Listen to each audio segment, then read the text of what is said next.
On the morning of January 16, 1987, the quiet affluence of Buckhead, Atlanta, was shattered by a horrific act of violence. When Lita McClinton Sullivan heard a knock at her front door in Buckhead, Atlanta. Expecting a routine delivery, she opened the door to find a man standing on her porch, a gentle smile on his face, holding a bouquet of pink roses. The gesture seemed harmless, even charming, a small gift that could have brightened anyone's day. But as Lita reached out to accept the flowers, the man's demeanor changed in an instant. Without a word, he dropped the bouquet, revealing the cold steel of a handgun hidden beneath the blooms. In the blink of an eye, the tranquil morning turned into a nightmare. A single gunshot echoed through the quiet neighborhood as Lita crumpled to the ground, the vibrant petals of the roses mingling with the pool of blood spreading across her doorstep. A knock at the door. A bouquet of roses. A single gunshot. Lita McClinton Sullivan's murder was as swift as it was chilling, but the mastermind behind the crime was miles away. Who pulled the strings, and why did it take nearly 2 decades for the truth to come to light? This is the story of the brutal murder of Lita McClinton Sullivan, a vibrant socialite whose life was tragically cut short by a sinister plot. What seemed like a routine flower delivery turned into a calculated act of cold-blooded murder, leaving behind a web of deceit, greed, and betrayal that stretched far beyond the streets of Buckhead, Atlanta. In the lively heart of 1970s Atlanta, the city thrived with energy. The streets pulsed with the sound of jazz and soul, families enjoying picnics in sun-soaked parks, and children playing beneath the waving banners of colorful festivals celebrating African American heritage. The city had become a hub of cultural pride, where traditions were cherished and new dreams were born.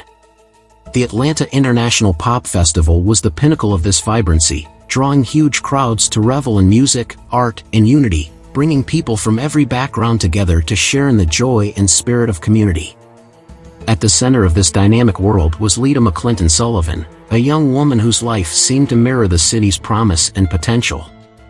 The eldest daughter of Joanne and Emery McClinton, Lita was raised in a family that was both respected and admired in Atlanta's African American community. Joanne McClinton was a passionate civil rights activist, known for organizing events to strengthen and uplift the neighborhood. Emery, a prominent businessman, had built a successful career by giving back to his community, offering mentorship and opportunities to local youth. Lita grew up in a home filled with stories of perseverance, surrounded by the constant reminders of her family's deep commitment to social justice and community service. From an early age, Lita absorbed these values, learning the importance of resilience, ambition, and giving back. Family gatherings were often filled with rich conversations about overcoming adversity, and these lessons shaped Lita's worldview. She understood the weight of the legacy she carried and was determined to live up to it. But her upbringing also gave her a sense of pride and a deep well of strength, which she would carry with her as she navigated her own path. As she blossomed into a confident young woman, Lita enrolled at Spelman College, one of the most prestigious historically black colleges for women. There, she majored in political science, driven by a desire to make a meaningful difference in the world around her.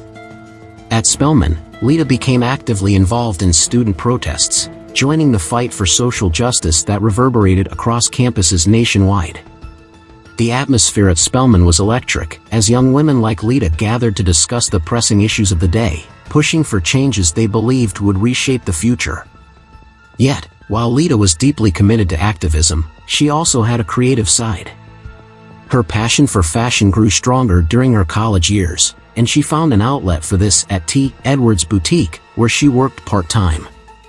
Lita quickly became known for her impeccable style, and her fashion sense drew admiration from both customers and friends. Her ability to connect with people, whether through activism or fashion, set her apart. Those who knew her often described her as a radiant presence. She could light up any room, one family member recalled, her infectious laughter bringing warmth and joy to those around her. Lita's charm and determination attracted a close-knit circle of friends. Together, they navigated the complexities of life as young black women, sharing dreams, struggles, and hopes for the future. But beneath her cheerful exterior, Lita faced unique challenges. As a black woman in a society where racism and inequality were still deeply rooted, she often found herself battling both external obstacles and internal pressures. Her parents had high expectations for her, and while they loved and supported her, their dreams for her success sometimes felt overwhelming. Joanne and Emery envisioned a future where Lita would excel academically and pursue a prestigious career, and Lita, ever the dutiful daughter, worked hard to meet these expectations. At times, though, Lita felt torn between the future her parents dreamed of and the one she envisioned for herself. She was determined to succeed but wanted to carve out her own identity, a balance that wasn't easy to strike. The pressure to perform, both in her academic life and personal relationships, weighed heavily on her. But despite these challenges, Lita never lost her sense of purpose. She faced each obstacle with the resilience her parents had instilled in her, finding strength in her community and its rich cultural history. The vibrant city of Atlanta, with its deep ties to the civil rights movement and its forward-looking spirit, became a source of inspiration for her. The city's determination to rise above adversity mirrored her own, and every step she took towards her future was guided by the love of her family, the strength of her community, and her unwavering belief in her ability to make a difference. Lita McClinton Sullivan's life was a testament to the power of resilience, ambition, and community. She navigated the challenges of race, identity, and societal expectations with grace and determination, all while holding tightly to the lessons her family had passed down. On the other hand, in the bustling neighborhoods of South Boston during the 1950s and 1960s, life thrived on hard work and community spirit. The streets echoed with the laughter of children playing stickball, their joyful shouts bouncing off the brick buildings. Families gathered on stoops, sharing stories and laughter, while local hangouts buzzed with animated chatter.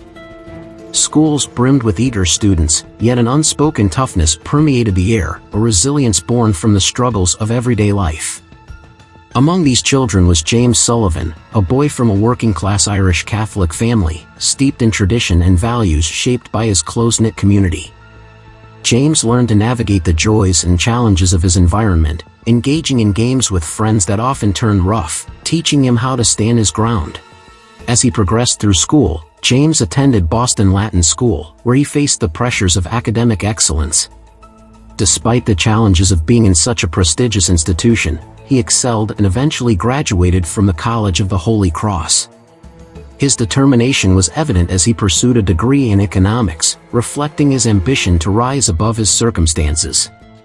He immersed himself in his studies, absorbing knowledge that would later prove crucial in his business endeavors. In 1973, James made a bold move to Georgia to help run his uncle's liquor business, Crown Beverages. This transition marked a significant shift in his life. He left behind the familiar streets of South Boston for the warmth of Southern hospitality. Upon arriving in Georgia, the contrast between Boston's bustling atmosphere and the slower pace of the South was stark, but James embraced this new chapter with enthusiasm. At Crown Beverages, he quickly established himself within the local business community by employing smart strategies and fostering relationships with other business leaders. He attended community events and networked tirelessly, determined to make a name for himself. It was at T. Edwards' boutique in early 1976 that James first met Lita McClinton Sullivan. The boutique exuded elegance, with soft music playing in the background as customers browsed through stylish clothing racks. Lita radiated confidence in her polished attire, while James stood out with his rough appearance, polyester pants and thick glasses that felt out of place among the chic clientele. Their initial meeting crackled with electricity. Lita noticed him fumbling through the racks, clearly searching for something suitable.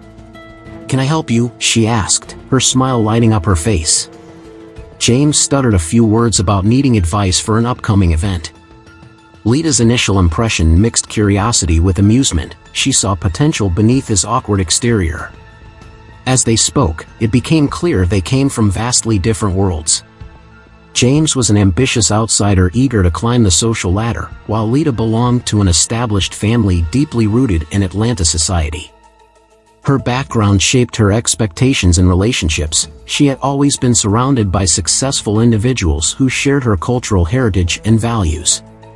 Meanwhile, James aspired to make a name for himself. He craved respect and recognition in this new environment. However, not everyone shared their enthusiasm for this budding relationship. One evening over coffee, Lita's friends expressed skepticism about her union with James due to their differing backgrounds. "He's just not from our world," one friend remarked cautiously, concern etched across her face. "What do you really know about him?" Another chimed in, raising her eyebrows in disbelief at Lita's choice. As whispers circulated during gatherings and social events, Lita felt the weight of their scrutiny, her friends' worried expressions as they exchanged glances filled with doubt. As the summer of 1976 unfolded, Lita found herself irresistibly drawn to James Sullivan. His charm and quick wit captivated her during their encounters at T. Edward's boutique, where they shared laughter over silly jokes while selecting clothes. Their playful banter filled the boutique with warmth, creating an atmosphere that felt both exhilarating and safe. One afternoon, as they relaxed on a plush couch, James recounted a hilarious mishap from his childhood involving a stickball game gone awry. Lita laughed so hard that tears welled in her eyes, and in that moment, she felt a connection that was both thrilling and comforting. Their conversations often drifted into deep discussions about dreams and aspirations. James spoke passionately about his ambitions, and Lita admired his determination. It was during these exchanges that her heart began to flutter, igniting a spark of attraction that she could no longer ignore. James showered Lita with attention, making her feel cherished and valued. He surprised her with thoughtful gifts, delicate flowers delivered to the boutique, sparkling jewelry that caught the light just right, and surprise dinner dates at cozy restaurants where they could steal moments away from the world. Each gift felt like a token of his affection, wrapping her in a blanket of love. Lita beamed as she opened each present, her heart swelling with happiness. Yet beneath this whirlwind of romance lingered an awareness of their contrasting backgrounds. She often pondered how her affluent upbringing meshed with James's working-class roots. As she became more involved with him, she wrestled with these thoughts, realizing that love sometimes defied societal expectations. Then came the night before their wedding, a moment that would change everything. While discussing plans over dinner with friends, Lita stumbled upon a shocking revelation about James's past marriage and children.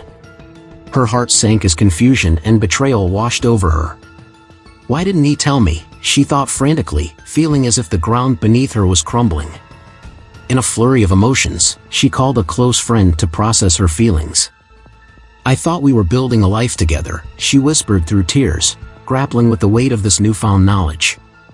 Despite this turmoil, James proposed later that year over drinks at an intimate restaurant bathed in dim lighting and soft music.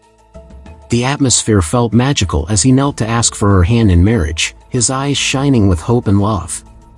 Yet just when Lita thought it was the perfect moment, he presented her with a prenuptial agreement, a surprise that left her reeling. "What is this?" she asked hesitantly, feeling naive yet trusting as she signed it without fully grasping its implications. Love had clouded her judgment, all she wanted was to be with him. As whispers of concern echoed from friends and family about the rapid pace of their relationship, and James's past lingered like an unwelcome shadow, Lita remained resolute in her feelings for him. "I know what I feel," she insisted to anyone who questioned her choice, determined to focus on their love despite the warnings swirling around them. On December 29, 1976, Lita married James in a small ceremony in Macon, Georgia.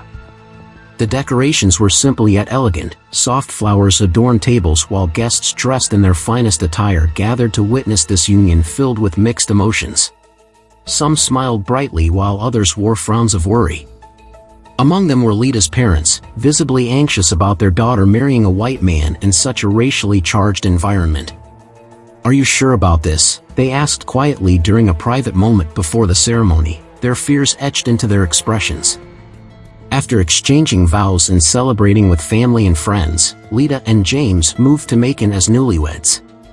Excitement filled their hearts as they began this new chapter together. However, underlying tensions soon surfaced within the community due to their interracial marriage. They faced hostility from some neighbors. One morning, garbage was dumped on their lawn, a cruel reminder of the societal divisions that still existed. As time passed, James inherited his uncle's liquor business and became increasingly obsessed with wealth and control over finances. This obsession seeped into their daily lives. Discussions about money often led to conflicts as Lita struggled to understand his relentless drive for success. In 1983, everything changed when James sold Crown Beverages for $5 million, a sudden windfall that brought both excitement and apprehension for Lita as they prepared for their move to Palm Beach. She felt exhilarated by the prospect of wealth but also anxious about what it might mean for them as a couple. In Palm Beach, they attempted to integrate into high society by attending lavish events filled with laughter and glamour. Yet Lita's increasing sense of isolation began to take root in this predominantly white community. As she navigated these new social circles, often feeling like an outsider, she realized that despite the wealth surrounding them, true acceptance remained elusive. Each day brought new challenges as she tried to find her place alongside James while grappling with feelings of loneliness amidst the glittering facade of high society life.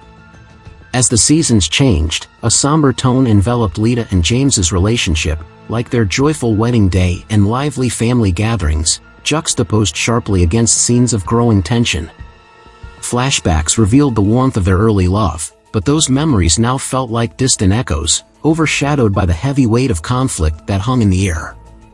James's controlling nature became more pronounced, revealing cracks in their once happy union. He criticized Lita's choices with increasing frequency, scolding her for wearing a dress he deemed inappropriate for social events. "You can't wear that to the gala," he snapped one evening, his tone harsh as he dismissed her outfit with a wave of his hand. "What will people think?"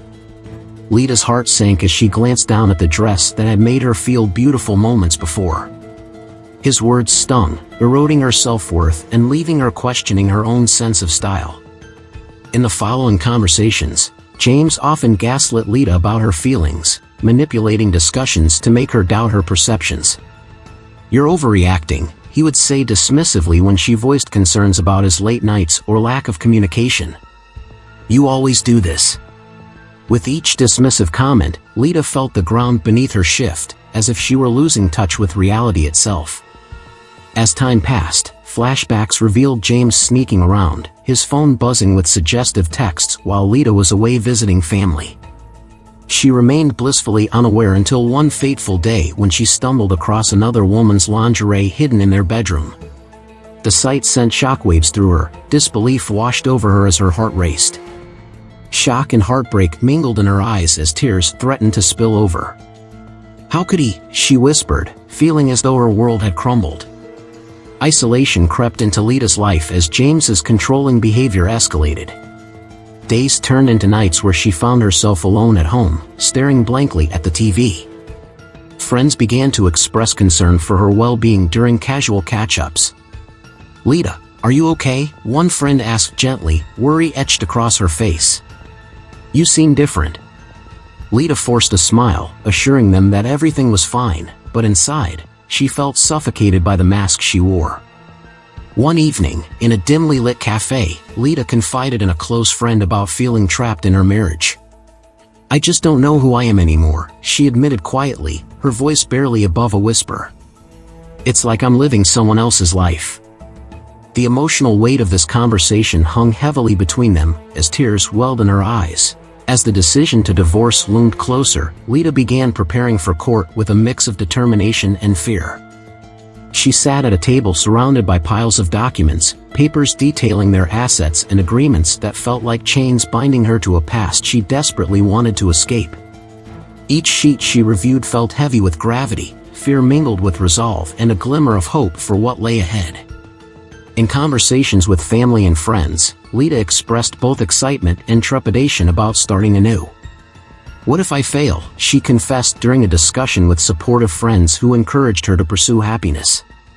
Their warmth enveloped her like a comforting blanket. They listened intently as she shared dreams of independence and freedom from James's control. In the final moments before court, on the morning of January 16, 1987, Buckhead, Atlanta, was enveloped in a gloomy, rainy atmosphere.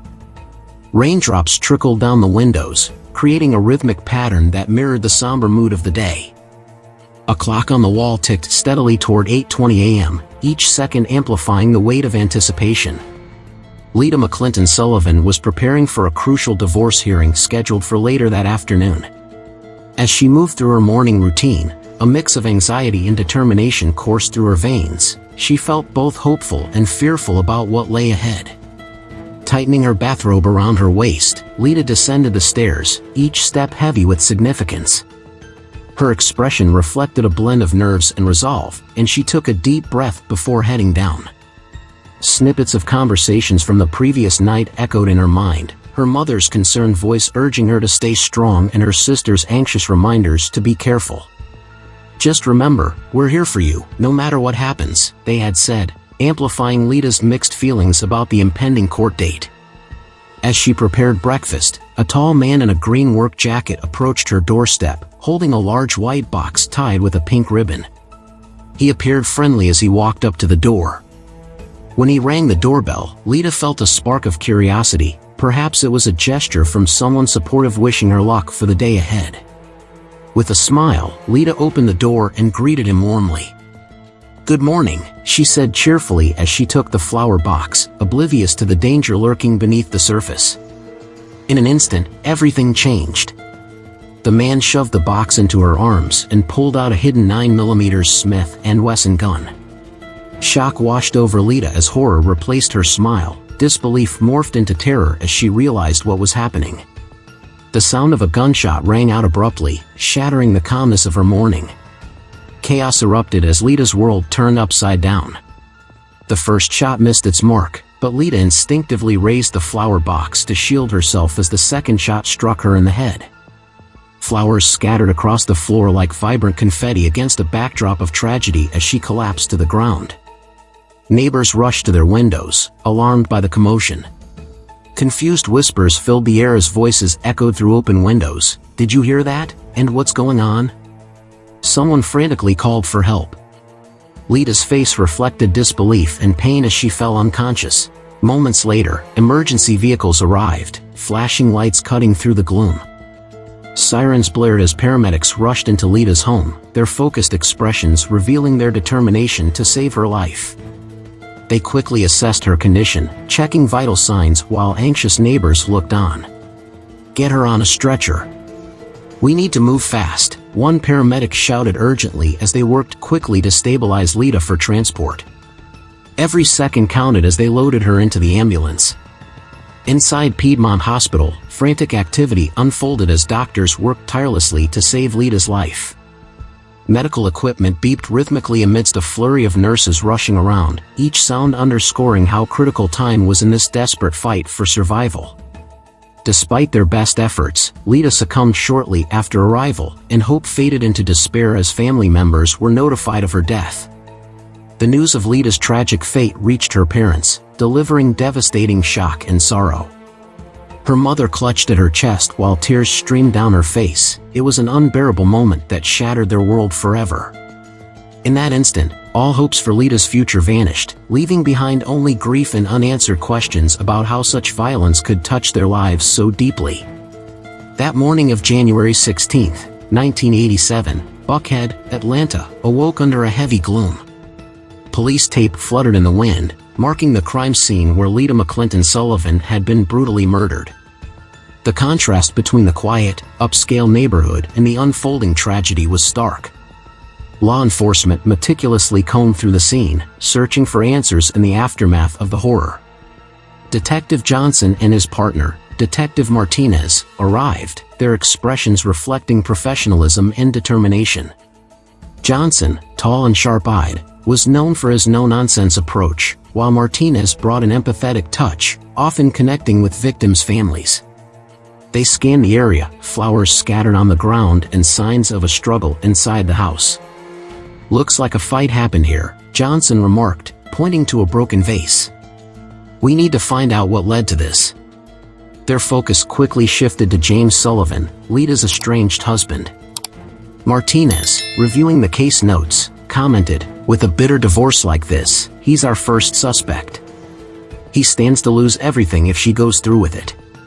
Both detectives understood that James's controlling nature and financial stakes painted a suspicious picture. As the investigation deepened, Lita's friends and family shared insights into her troubled marriage. "She was scared of him," one friend recalled, her voice trembling. "Lita told me she felt trapped." These revelations helped detectives build a clearer picture of James's possible involvement. At the precinct, the detectives delved into James Sullivan's background. His wealth from the liquor business stood in sharp contrast to troubling details about his relationships. James Sullivan had a strained relationship with Lita. His controlling behavior and financial motives made him a prime suspect in her murder. Meanwhile, James was in Palm Beach, Florida, far from Atlanta. His alibi placed him playing tennis and socializing at a high-end club. The carefree atmosphere of his activities sharply contrasted with the grim developments in Atlanta. "You know how it is," he casually remarked to a friend over drinks. "Life's too short to worry about things you can't control." His calm demeanor raised suspicions among investigators. However, James's wealth and connections complicated the investigation. "This guy has resources we can't compete with," Johnson noted during a meeting. James's high-profile lawyer was already blocking efforts to gather evidence. Frustration mounted as detectives struggled to find the concrete proof needed to bring charges against him. Back at Lita's family home, her parents, Emery and Joanne McClinton, sat in stunned silence after learning of their daughter's death. Overcome with grief, Joanne wept in Emery's arms. Despite their heartbreak, they soon channeled their pain into a fierce resolve. "We have to make sure he pays for this," Emery vowed, convinced of James's involvement. Together with the detectives, they began to push for justice. The community rallied around the McClinton family. Neighbors brought meals and attended vigils, offering support and remembering Lita as vibrant and full of life. Her death stirred outrage and a call for justice. As the investigation progressed, it became clear that this case was more than just about Lita's murder. It highlighted deeper issues of domestic violence and control. Years passed since the tragic murder of Lita McClinton Sullivan, yet the memory of that day remained vivid in the minds of many. Newspaper headlines chronicled the ongoing mystery, socialite murdered in Buckhead, and questions surround James Sullivan's alleged involvement. These reminders kept the public's interest alive, though justice seemed elusive, and the weight of Lita's story lingered, a haunting reminder of a life unjustly taken. Detectives revisited the cold case, determined to find the answers they sought years earlier. They pored over old files, photos of Lita's smiling face, a painful contrast to the somber mood in the room. Evidence collected over time, scattered notes and witness statements, represented fragmented pieces of a puzzle that had yet to be completed. Despite promising leads early on, including disturbing details about James Sullivan, the investigation had stalled due to a lack of concrete proof. The detectives had long suspected James. He had financial motives, a controlling personality, and a bitter divorce from Lita. But without solid evidence, his wealth and high-powered legal defense shielded him from justice. As the years passed, the case seemed destined to remain unresolved, much to the frustration of Lita's grieving family and the community that continued to mourn her loss. In memory of Lita, community members held vigils, their candles burning as symbols of hope and determination. Friends, family, and neighbors gathered to honor her legacy, sharing tearful speeches about a life that had touched so many. Lita's mother, Joanne McClinton, spoke of her family's ongoing struggle. "We will not let her memory fade," she vowed. "Lita deserves justice, and we will fight for it." The community's support bolstered their resolve, even as the years dragged on. Then, a new development emerged. Philip Anthony Harwood, a man with a troubled past, entered the story. Recently released from prison, Harwood had lived a rough life, marked by scars both physical and emotional. One day, in an interrogation room, Harwood made a startling confession. He had been hired by James Sullivan to kill Lita for $25,000. His voice shook as he revealed the details. "I didn't want to do it at first," he admitted. "But he made it sound easy." The confession hung in the air, the gravity of his words signaling a breakthrough in the case. Harwood's guilt had been eating away at him for years. Encouraged by his girlfriend to come clean, he could no longer bear the burden of silence. Investigators, armed with his confession, began piecing together crucial evidence, phone records, financial transactions, and coded messages between Harwood and Sullivan. The web of deceit that had protected James for so long began to unravel. As investigators moved closer to the truth, larger societal issues surfaced. Lita's status as a black woman in an affluent white neighborhood had influenced public perception and the investigation itself. Biases surrounding race and class complicated efforts to bring justice to her case. Legal experts acknowledged the systemic barriers that often delay justice for victims from marginalized communities. Race and class dynamics play a significant role in high-profile cases, one expert noted, explaining how James Sullivan's wealth had enabled him to escape the law for so long. Meanwhile, community leaders and activists intensified their demands for accountability. Protests and rallies filled the streets as people held signs demanding justice for Lita. This growing movement became about more than just one woman's murder. It was a call to address the systemic inequalities embedded within the justice system. The fight for Lita became a symbol of the larger battle for justice and equality for all victims of violence. As Philip Harwood's confession, the evidence against James Sullivan, and societal factors intertwined, the case unfolded as a story not only about personal grief and determination but also about the fight for systemic change. Lita's tragic murder sparked a movement that resonated far beyond her neighborhood, leaving a legacy of hope and determination in the quest for justice. In the picturesque beachside resort of Chiam, Thailand, James Sullivan lived under a new identity, seemingly far removed from the dark shadows of his past. But beneath the surface, tension simmered as law enforcement closed in. For over a decade, Sullivan had evaded authorities, hopping from Costa Rica to various other countries before finally settling in Thailand. Sullivan used every trick to remain hidden. A new name, a different appearance, and a lifestyle of relative luxury kept him out of reach, though he never stopped looking over his shoulder. The montage illustrated his life abroad, dining in expensive restaurants, enjoying beach outings, and mingling with unsuspecting locals, oblivious to his dark history. But the FBI had not forgotten him. Tips from locals, who recognized him from America's Most Wanted, reignited their search. Surveillance footage and travel logs were meticulously reviewed by agents determined to track Sullivan's every move. He was clever, an agent admitted, his frustration evident.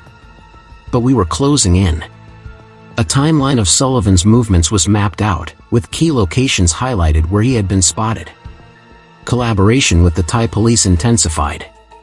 Urgent meetings, strategy sessions, and hushed conversations filled the rooms, signaling the gravity of the mission. "This is our chance," one agent said, his tone resolute. "We can't let him slip away again." Tension mounted as plans were finalized. The day of reckoning arrived. A dramatic reenactment captured the swift, decisive raid on Sullivan's condominium. Thai police officers moved through the halls with determination, their faces tense with focus. As they shouted commands, the door was breached, and inside they found Sullivan, startled but unarmed. With hands raised in surrender, he was surrounded by officers, his years of hiding finally coming to an end. Thai police officials confirmed the arrest, their relief palpable. "We're proud to have caught this long-standing fugitive," one officer stated with pride. As word of Sullivan's capture spread, the media descended, cameras flashing and reporters clamoring for details. The scene was a frenzy, reflecting the public's fascination with the high-profile case. Watching from afar, Emery McClinton, Lita's father, spoke to reporters, his voice wavering with emotion. "It's bittersweet," he confessed. "We've waited so long for this moment, but it brings back all those painful memories." Close-ups captured the tears in his eyes as he struggled with the conflicting emotions of relief and sorrow. The trial that followed was the moment Lita's family had been waiting for. In the courtroom, they sat in the front row, visibly emotional but resolute in their pursuit of justice. Wide shots captured the weight of the moment, while close-ups of the family revealed their mixture of pain and determination. Across from them, James Sullivan sat at the defendant's table, his expression calm and composed. Testimonies unfolded, bringing the courtroom to life with powerful accounts of Lita's vibrant personality and the devastation her murder left behind. Her family spoke with emotion, recalling the laughter and strength that had defined her life.